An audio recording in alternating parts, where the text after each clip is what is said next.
One area that people sometimes do come forward about, but a lot don't mention how they're struggling emotionally during the whole process. There can be a variety of reasons for that, but did you find that emotionally things were quite difficult at times? Yes, it was hard from the beginning of diagnosis, and I had the support of my husband and my family there and friends, but it was ongoing really, and I was trying to cope with it and struggle on my own without getting any professional help. So that's what I would say to anybody, you know, if you don't struggle on their own, get help. Because definitely ask for help if you need it. Yeah, because a majority of my friends who've been through the same as me have all needed some kind of professional help. Now, one of the things that's tricky is that this idea of a threshold. When do you ask for help? Well, one of my friends who went to see her oncologist said to her, she was put on to antidepressants at the beginning, and she says, well, you know, do I need to be? She says, well, you'll need them at some point, so you know, start them now. Start them now. That's interesting. Although we're sceptical about that in mental health, yes, it actually has been trialled outside of cancer, particularly in areas like stroke or other physical conditions. Yes, and an early preventative prescription or even help, which is not a medication, can actually offset the later development of depression. She said that if you don't need them now, you'll need them later. However, the conventional approach is to wait till there's a problem. Yes. And then wait for the referral, and then hope that we pick people up that way. Yeah. But to be honest, that's also a problem because we miss lots of people that way. Yeah, and a lot of people don't realise that there is help out there to get, or go to the doctors, or go and see, you know, a psychiatrist, or see some counsellors, or anything like that. They do try. I mean, like me, I didn't want to go on to any antidepressants when I was on my.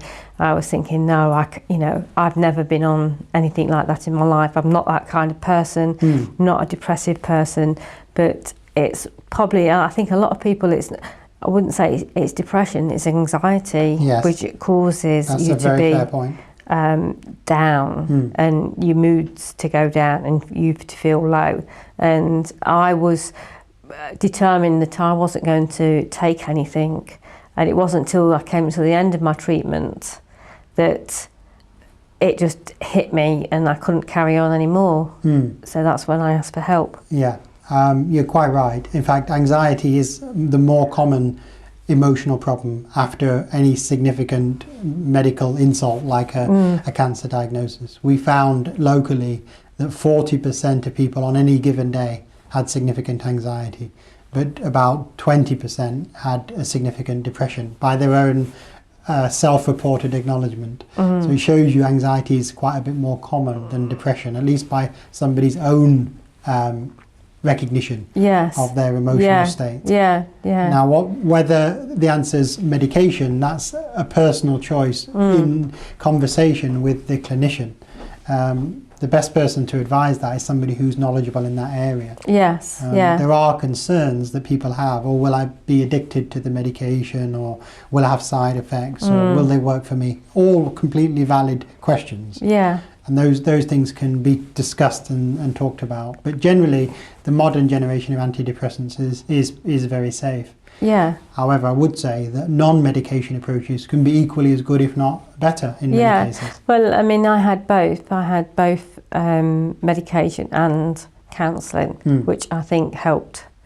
You know, and as far as addictive come, you know, I came off them perfectly all right. You came off the antidepressants, okay, yeah. And on the counselling side and the supportive side, did you find that useful? Yes, because you have your family to support you, but they are not an expert on what you're going through and the emotions that you're going through, whereas a counsellor have got a few, you know, they've seen other people with the same problems that you have and can help you a lot more and stop you thinking negative as well. Those negative thoughts that often become slightly exaggerated because they're the extension of normal fears can get out of control if you don't have somebody to bounce those ideas and discuss them, you know, a kind of corrective third party in a way. Yeah. So that's useful to hear that all those types of treatments were offered to you. There are many people who aren't offered treatments. There wasn't. I had to find them. Yes.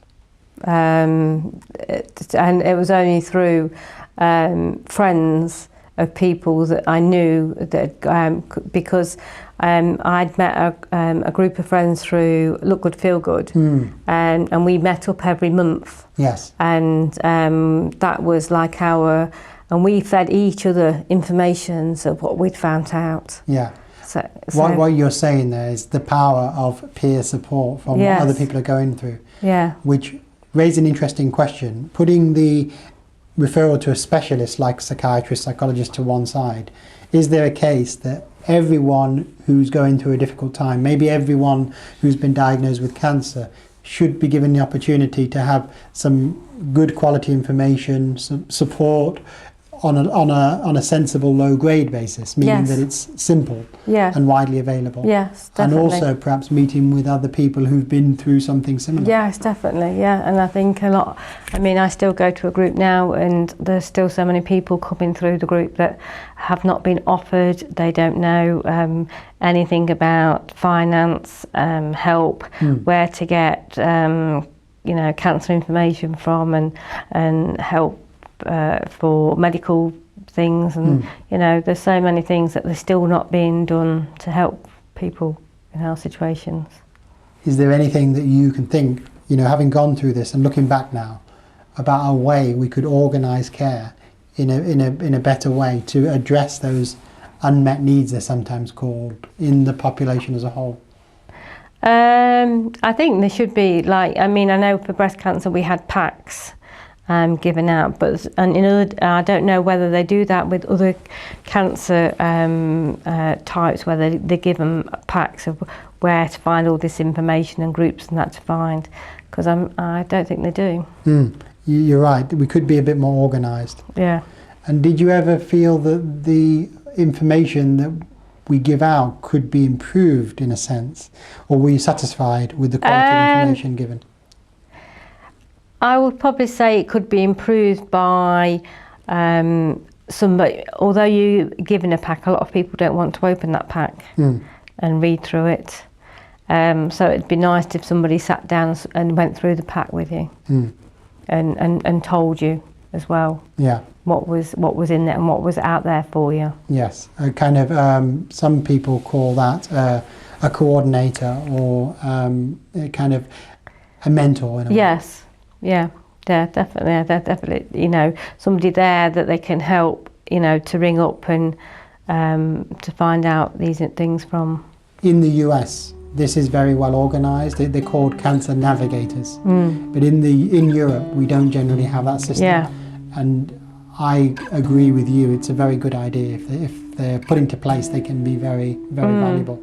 Yeah. Definitely.